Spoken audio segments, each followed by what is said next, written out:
Côte d'Ivoire, Guillaume Soro en colère. Je ne reconnais plus Alassane Ouattara comme président. Plus de détails après le générique. Avant de commencer, n'oubliez pas de vous abonner et d'activer la cloche de notification, car cela va vous permettre de ne plus manquer les prochaines vidéos.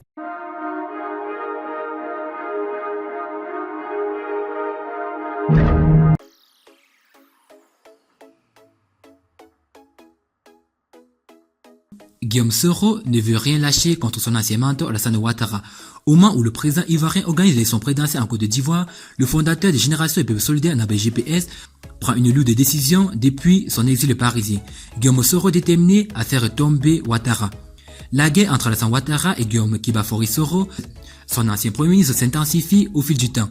Quand le chapelet du temps s'égrène, les deux hommes affichent davantage leur adversité. L'ex-chef rebelle avait promis que l'élection présidentielle ne se tiendrait pas le samedi 32 octobre 2020. Au cours d'une conférence de presse à Paris, le jeudi 17 septembre 2020, il avait déclaré « S'il y a élection, c'est que nous sommes dans l'élection ».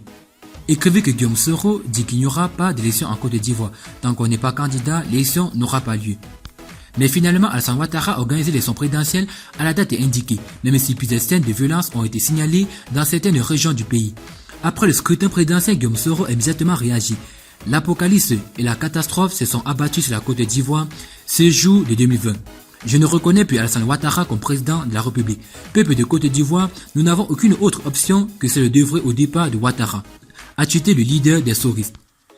Il reste à savoir de quels moyens dispose Guillaume Soro pour faire replier Alassane Ouattara, qui part inexorablement vers un plébiscite pour un troisième mandat à la tête de la République de Côte d'Ivoire.